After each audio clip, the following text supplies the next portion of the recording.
An hour ago, there were several bomb threats that were called into some polling stations. One was in Mercer County, which is where the state capital is Trenton. The other was in Passaic County, which is in the north. Passaic County had a lot of Hispanic voters who came out 12 months ago and crossed from the Democratic Party to Donald Trump, and Trump actually won the county.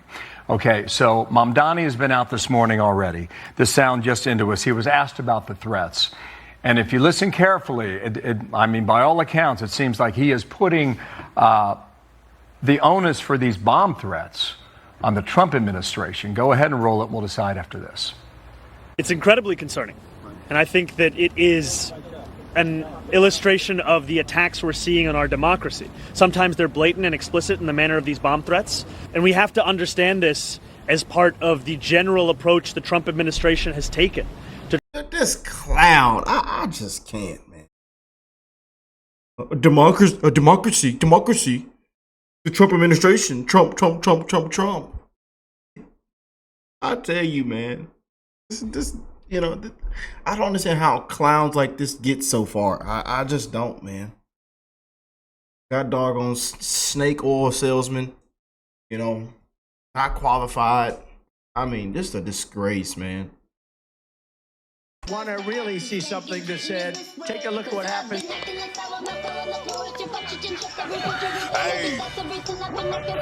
Why this beat so cold? We will make America proud again. And you try to we will make America wealthy again. And yes, together, we will make America great again.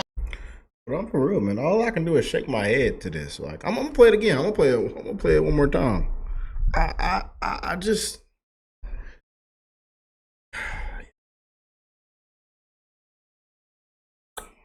Incredibly concerning.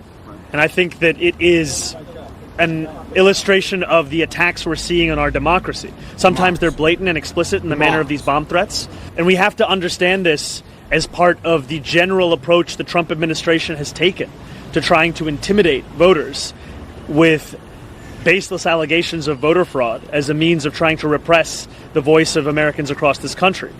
I don't know if he's going to get that question again today, but the general approach the Trump administration has taken to try and intimidate voters, unless we heard him incorrectly, what in the world is he talking about? He is serving up a Kamala-sized word salad, but he's using kale instead of romaine. It's just a slightly better finessed verbiage than we were given with her. This is emptiness. It means nothing. What he's doing is deflecting because he doesn't have an answer for this, because he is not prepared if, God forbid, something like 9/11 happens again. Just think about that. Were you in New York on 9/11? Do you remember what happened to the city? Do you remember what happened to this country? Do you remember who was mayor and what was needed from that office? Could this person really provide that? I mean, it scares the hell out of me. I hope everyone has a plan with their kids if, God forbid, something happens. Meredith is live in Montclair, New Jersey. Several bomb threats have disrupted voting at various polling sites this morning, but has that calmed down, Mark?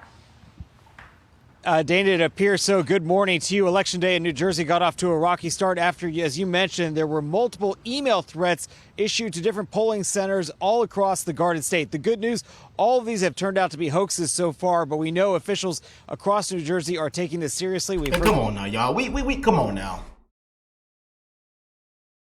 Come on now, fam. I know some of y'all laughing. The Attorney General, as well as the Secretary of State of New Jersey, who says law enforcement has determined that there are no credible threats at this time. We are doing everything in our power to protect voters and poll workers and coordinate closely with state, local, and federal partners to ensure a smooth and safe election. As you and Bill mentioned, Republicans think this is the best chance that they've had in a long time to flip the governor's mansion red. Democrats believe anger at the Trump White House will boost them in this traditionally blue state.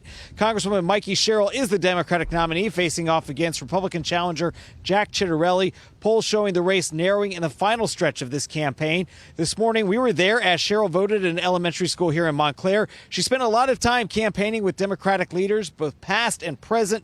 She's a former Navy helicopter pilot, and today she believes voters will send her to the governor's mansion. This race has been about affordability, and that's because I speak to thousands and thousands of New Jerseyans sometimes a day. And the thing on their minds is cost, both utility costs, housing costs, healthcare costs, and then how they keep getting worse under this administration with the tariffs, with the... Oh, put this heifer in handcuffs. Yeah, that stock fraud heifer. Walk this heifer out, man. Oh, I tell you, man. Again, she on the same exact script like all the other ones are. You know, everything is this administration's fault.